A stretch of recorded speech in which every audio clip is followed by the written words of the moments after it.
everybody? Thanks for watching this video today. I'm going to talk about the grand finale.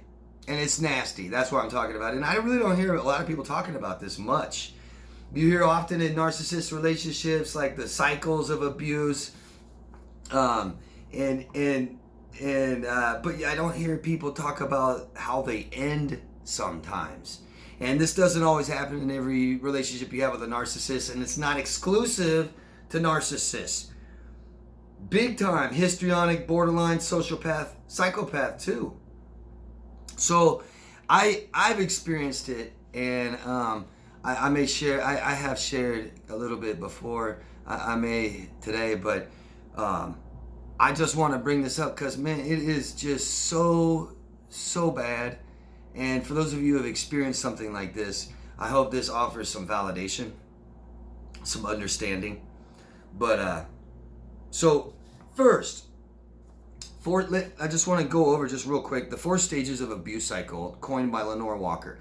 There's lots of critics about this, but it's generally accepted. First one is tension building in a relationship due to normal stressors, daily stressors in relationships. And when you have a personality disorder, that's why it takes time and it starts to surface. It's stress in relationships. And then there's the incident, right, where there's physical abuse, the lie, the cheating, the betrayal. And then there's third, the reconciliation, where you get back together and, maybe I'm sorry, then not narcissist. And then fourth, there's the calm period, and these are kind of like the golden periods. But it doesn't include the end. In a narcissistic abuse cycle, relationship is right, the idealize, devalue, discard.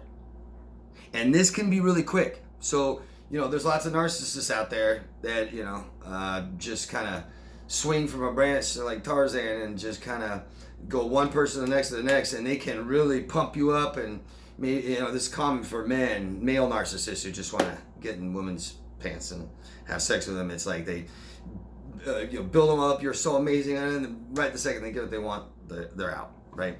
But I'm talking about long-term. I'm talking about longer-term relationships with narcissistic abuse. It doesn't take long. Some people have just a few weeks, months, and they're like, oh my God, it was devastating, and then they even feel ashamed that they feel this bad from such a short relationship. Oh, no, not in a narcissistic abuse relationship.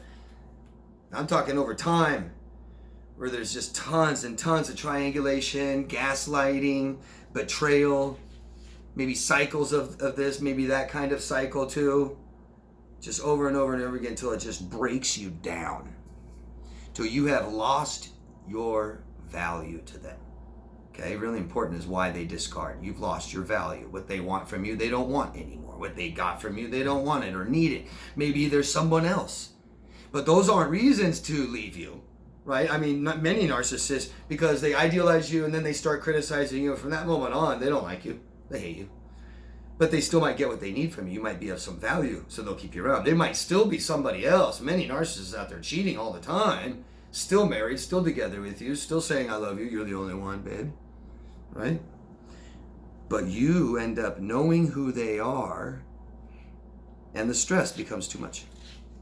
They say the mask slips off. You beginning to know who they are.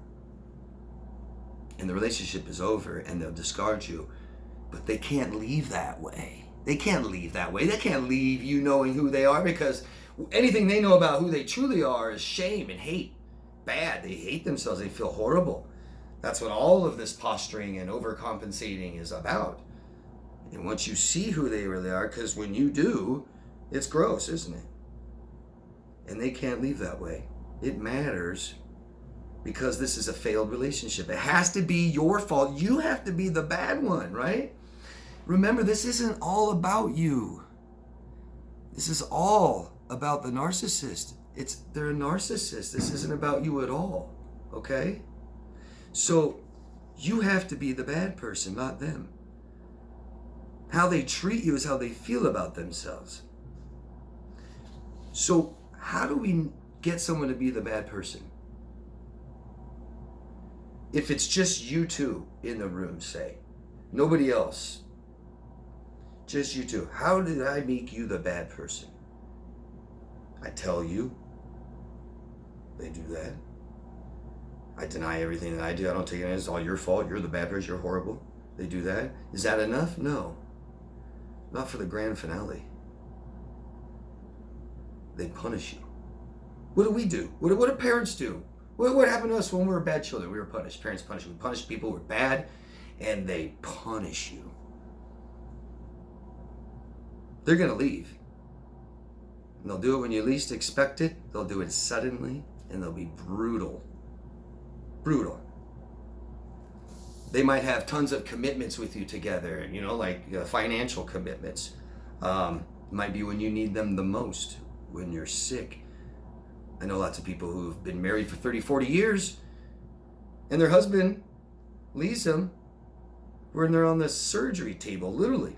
The day of surgery. They plan it all, and then they're gone. You come out of surgery, they're not there. But it's not always all about when they leave. Sometimes it's about after they leave. Something I remember, I've experienced this a couple times, to make you the bad person. They punish you, and they do so many bad things to you until you completely break down. Just completely, and you just beg.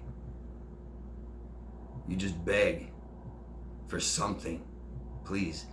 And then they finally, when they know they got you, they'll smile. Got you. You're the bad person. Then after they leave, they continue the smear campaign. They're no longer controlling you. They're with you anymore. They're gone. And now they control you by controlling everyone's opinion around you and smear you and falsely accuse you of all these nasty things and tell everyone that it wasn't them that lied and manipulated and maybe hit you and betrayed you. No, it was you. They get to everybody first, and they get everyone to hate you and turn on you and not support you and isolate you after they've already crushed you. They want to emotionally kill you. They may literally want you dead. They avoid any responsibility and justify all their behaviors for the entire relationship. People with antisocial behavior may actually want you dead. They might want you to die. They may want you to commit suicide in their name. What better could that be? If they no longer want you or have you anymore, they don't want anyone else to. They can tell everyone forever, no matter what happens to you. Oh, you should have seen them when I left. You should have seen them when I was over. Guess what they're doing? Nasty, nasty stuff. If you guys don't mind sharing your experiences of what I call the grand finale, I'd appreciate it. And I think a lot of others would too, to validate their own experiences. This nasty, nasty abuse is so traumatic. And leaving and ending relationships, it's so important, to give closure and tell people things and take some responsibility, accountability in that relationship, And it's already hard enough when relationships end to already feel like it's all our fault, to look inside ourselves and feel depressed. But when you have somebody treat you like this and do this to you, it's devastating. And a lot of people do commit suicide from this. So if you don't mind, again, I'd love to hear your experiences, and I think a lot of others would. If you guys have questions, I'll always answer them. Thank you. Sorry for any of you who've experienced nasty things like this. Don't give up. Try again. Just learn and heal. Love yourself first, guys. I'll see you again later. Bye-bye.